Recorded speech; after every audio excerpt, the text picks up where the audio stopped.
Hey guys, Drifter here. Today I want to tell you why Black Ops Cold War Beta has been an emotional roller coaster for me. I think that there is a good game or even a great game in Black Ops Cold War, and it has its moments where I pop off and I kill people and make big plays. You're going to see big plays and amazing gameplay in today's video, which is abnormal for me, and these really high highs and these really hype moments and fun things with vehicles and little gadgets and stuff. And then there are some real soul-crushing lows when my game lags and the frames drop, and there are some kind of bizarre balancing choices. If you've been watching my streams, you've probably seen what appears to be a crazy person. One night I'll have a great time, I'll be laughing, telling jokes with my friends, getting good gameplay, and the next night it's just an endless string of F-bombs and screaming and discussions about cuckery in order to hold back even more hatred.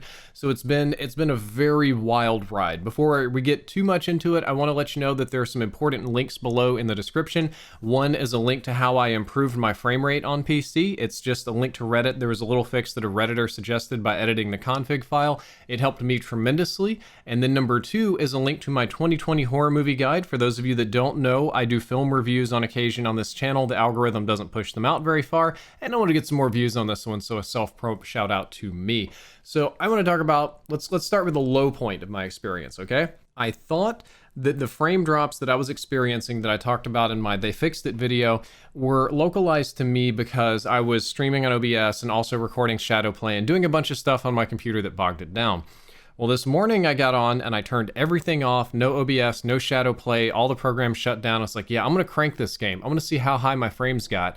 And I could get up to 144. The problem is that my frame rate would always dip back down as soon as I started a gunfight, which was bizarre. And I thought, okay, well, maybe my frame rate's too high. Let's try 120. 120 would dip from 120 to 75. And I'm like, okay, well, maybe the game's just not very optimized. Let me move it down to 60. And it would go at 60 and then it would dip down to 45 or 35 all the time. It was worse in some areas of the map. It was worse when some particles loaded. Gunfights almost always triggered it. Sometimes mantling would trigger it. But what was bizarre is that it would cut my frame rate by about 40%. No matter what it was. If I cranked it up to 200 somehow, it would go down to like 120 or something like that. It was just really weird. So I spent about an hour or two today playing with it, trying different settings, trying different configurations, and I got absolutely nowhere. And I was getting really pissed off, really angry, really wondering how I'm going to make content for this YouTube channel. Then I found the Reddit link. I edit the config file, which changes how much VRAM I use, and everything's fixed. It's smooth. It doesn't dip. I mean, it'll dip like a little bit, but it'll dip like, you'll lose like 1 or 2 FPS. You won't even notice it. And then once I get my game running again, once it's smooth, once it's fast, I'm like, oh my God, I'm killing people. I'm slide canceling. I'm jumping. I've got great headshots. Because before I'd get in a gunfight and start shooting and the game would kind of like chop and stutter a little bit and it would kind of come down to RNG. But now I can control my aim mid gunfight. Now I can turn on people. Now I can play this game and I start getting hyped. I start having fun. I'm starting to record some of the clips that you see here in this video, and then it's time to stream. So last night I sat down to stream with, it was J-Hub, She Crazy, Packer, and also It's a Done Deal, and I streamed with Delta Change as well. And it took us legit, I'm not making this up, it took us, I timed it, 34 minutes to get a 6-person lobby together. 34 minutes. We were all on PC, so same system. We were all Battle.net friends. We were all Activision friends. Most of us were like the Battle.net real name friends, and we just couldn't figure it out. Sometimes people wouldn't appear online. Sometimes they would appear online, but they wouldn't get the party invites you send. They would get the Battle.net invites, but then couldn't join in game. Sometimes you could join them, but they couldn't join you. And oh, by the way, we all had open NAT types. Every single person had an open NAT type, and we were all in North America as well with no NetDuma filtering. And these are all people, these are everyday hardcore gamers that do nothing but play all the time, and it took us legitimately over half an hour to reboot. I rebooted my computer 4 or 5 times, everybody else did the same. Scrolling the friends list in this game is totally broken. Like, it froze my entire computer. I take that, not the computer, it froze the game and almost froze my computer just scrolling in my friends list, just trying to load the friends list. You load into the game, the friends list doesn't load. It takes 10 minutes to load. And then after it loads, if you try to take a look at it, your game's gonna crash. And this is one of those moments where we had almost everybody in the lobby. We were almost able to play, and then I went to like scroll on my friends list to click on the last person, and it froze, and I screamed as loud as I possibly could, woke my wife up, scared the dogs. It drove me insane, and I was so mad. I was so tilted. I was holding back so many F words, and I was just about to get on Twitter and just hit you up with one of these ignorant tweet storms about how much I hate this game and I don't want to play it and this is miserable and I'm going back to Warzone. Decided to give it another try. The next try, everything worked the way it was supposed to. All of the people that could not join each other's lobbies got together instantly. We went into matches, and it was great. It felt really good to play with a 6-stack, to be able to do callouts, to be able to do strategies, to have people control the building. And yeah, we played against more 6-stacks and bigger groups and the bigger modes, but it was fun. I started enjoying myself. We were telling jokes. We were talking about frame rate, and it turns out one of our players was high, which was hilarious. And we were having good stream moments. A lot of things were going good. This is when a lot of the gameplay was coming your way. And then we started running into snipers that are insane. I died once because I auto-mantled backwards. I don't know if you guys have run into this, but if you're walking backwards, sometimes you'll climb over something behind you because it auto-mantles and it'll un-ADS you, which drove me crazy. It's like, okay, well, it's a little frustrating, but we're still popping off. We're still killing people. And I just start getting sniped over and over and over and over again. Then the Pellington. And the people that are sniping aren't really like that amazing, in my opinion. I played with great snipers. They're good. They're reasonable. I guess they killed me, so they're good in some capacity. But it was pretty normal gamers hitting some real Pomage kind of shots here. And it started really tilting everybody in my lobby, and we're starting to get mad at the game again. So then we decided to snipe. And holy crap, are these things broken. Sniper rifles are still way too easy. They're hit scans all the time. You can put red dot sights on them, which is a joke. You're going to see some sniper gameplay in this video, and I want you to know, even I can snipe with these. Even I can quickscope the ever-living crap out of people. I started running sniper rifle and knife because I found that to be very fun. But for those of you that have watched my videos for a long time, that have watched me on Warzone and on stream, you would know that I am terrible at sniping. I am actually garbage at sniping. There are people that literally have no thumbs that they can snipe better than me. It is my lowest, worst skill set in any game. It's the number one thing that I avoid, even in Warzone where it's super critical. I just run defense for my team because I just can't do it. But holy crap, are they ever easy in Black Ops Cold War. I was hitting clip after clip after clip after snipe after snipe after snipe, and it was just stupidly easy. So if an actual bad player like me can do it, that means that pretty much any bad player can pick up a sniper rifle and pop off and just one-shot you, start killing everything. And the reason they're powerful is that they are hit scans out to pretty absurd ranges. They get easy one-shot kills. Their handling stats are overall very fast, especially the Pellington, when fully kitted, can be extraordinarily fast. You can put red dots and low zoom sights on them, and they have decent auto aim, sticky aim. Like it's near perfect. Like as soon as you see the crosshairs, you can shoot. There's no like quick scope ADS delay. They're incredibly strong. They're like busted still, even after being nerfed. So that was really frustrating, which leads me into a conversation about Dirty Bomb. Now, Dirty Bomb is a game mode that I had a ton of fun playing with on the first day, but then on the second day, once everybody kind of started getting better at the mode, it started devolving and getting less fun. So we wanted to go play some Dirty Bomb and have some fun. And it started, some of the worst things about Plunder started showing up. For instance, there are always people respawning on top of you. You kill a squad, you wipe a squad, you wipe 2 squads, you go on a 6-kill streak, and it won't matter because they're already parachuting back on top of you or spawning right next to their teammates. And there's pretty much nothing that you can do to lock down and control an area because it's armor dependent, right? Once you've had a gunfight and your armor is broken, you've got half the health of everybody else that you're going to fight, so you have to shoot them twice as much. So by the time you're done playing like a god and wiping squads, a whole group of people that has more health than you are just going to land on you instantly. I found that very frustrating. It devolved into a very gross kind of combat loop, and I wasn't able to find a solution for it. I was also not able to actually plant the Dirty Bomb because of this. It started getting crazier and crazier.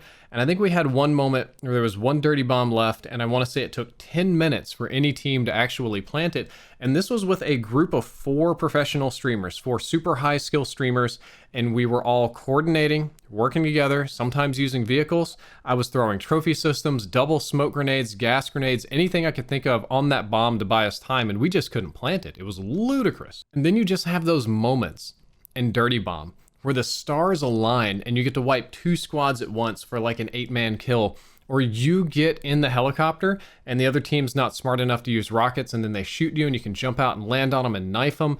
And there's all this awesome stuff going on. You can you put like C4 on the snowmobiles. You can aim down sights off of a motorcycle and do a one-man drive-by and hose them as you go by. And that's so fun. But then there's other parts of the mode that are so incredibly frustrating. So if I were going to recommend fixes for it, I would like to say that people should respawn further away. Like if you wipe a squad, they really shouldn't have the option to redeploy anywhere on the map. They should only be able to parachute or land in a different area of the map and not right back on top of you as soon as you've killed them. I feel that there needs to be a faster planting time for the bomb because, like I said, even with double trophies, double smokes, and a whole squad, it was nearly impossible to arm the bomb. That was the hardest part of the game. We could slay people all day, but we could not arm the bomb because it took like 2 minutes. It was absurd. It really wasn't 2 minutes, probably like 30 seconds. And yeah, I know you can put more people on it, but even then that's impossible because they're usually exposed and you're just going to die instantly. So I think the bomb plant time for this mode could be faster, and maybe even the ability to defuse the bomb. If it's going to be like faster planting, then it makes sense that you could defuse it and cancel it and plant your own bomb. And I think another huge issue with Dirty Bomb, including optimization and lag, is that there are way too many streaks in the ground packages, like the little crates and stuff that open up. They were always giving helicopters, war machines, UAVs, not UAVs. There were all sorts of like little streaks and things that you could call in. And that got really confusing. I even got a chopper gunner, which was absurd. But that got very confusing because most of the maps also have tanks coming in. They have trucks, or not dune buggies. They have motorcycles. They have helicopters of their own. So you can look into the sky and see an attack helicopter, a chopper gunner, and one of the Apache helicopters that's player controlled and not really be able to distinguish which one is which while all hell rains down from the sky. One fun note, I do like that you can snipe the pilots out of the ground helicopters, like the ones you just pick up, you can snipe them out right like Battlefield, which was absolutely glorious. It kind of made me mad at first, but you know, in time, I realized that was more fair, and then it'll just fall down and land and blow up and just smash people into bits. Now, the problem with this is that there's too much air support going on, and every kill streak that you add to the game will increase the lag, and it also increases the load on the engine, and it's going to start chopping pretty bad and struggling. And I think that in Dirty Bomb, if they were to cut those airstreaks down to, I don't know, 25 to 10% of whatever they are now, that the mode would be immediately better optimized and immediately less laggy and a little bit less chaotic. There's something really fun about Dirty Bomb when you're playing it right. Like when you're in a good squad and you're really playing this mode right, it really pops off. And I have you saw my video, how great of a time we had. You probably saw some stuff on the stream where we had a blast doing various little things, but then there's so many frustrating things on top. And I think that's kind of the point of today's video, is that every single day I wake up and I try to make content for YouTube. That's my job, for lack of a better word. I'm supposed to analyze something, supposed to offer you some kind of insight or education. But what I've been doing lately is I'll wake up every day and be like, okay, let's make Black Ops Cold War run the way that it's supposed to. And a lot of my effort goes into just getting into a group, getting the game stable, and going in and just playing for like an hour or two, because and then I'm done, because I've spent 2 hours before that trying to kind of get it properly functioning, which is very frustrating. And I want this game to be good. I want it to be great. I feel like there are great ideas in this game. There are great moments in this game. There's a lot of hype in this game. But I really think that Treyarch should delay the game. That's going to be a controversial opinion. They only had 2 years to make it. You know, COVID hit and people are working at home. There's a lot of chaos. And there's even a massive like back order on PS5s that aren't going to be delayed on launch.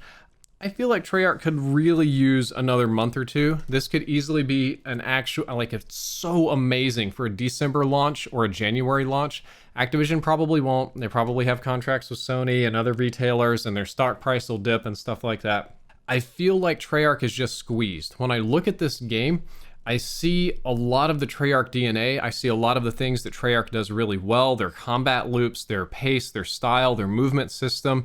And then I see rough patches all over that they just have not had time to patch up, to where it's very unpolished in a lot of ways. And yes, I get that it's a beta, but the full game is launching in 3 weeks, maybe a month. You can't really fix a whole lot in that amount of time. So that's been my experience with the beta. I don't know if I'm gonna do other videos or not. I got to do the shotgun review for the Jak-12 in Modern Warfare, but it's such highs and such lows. Like, I'll spend so much time fighting frame drops or trying to get people into a game and then have an amazing match, and it's so fun.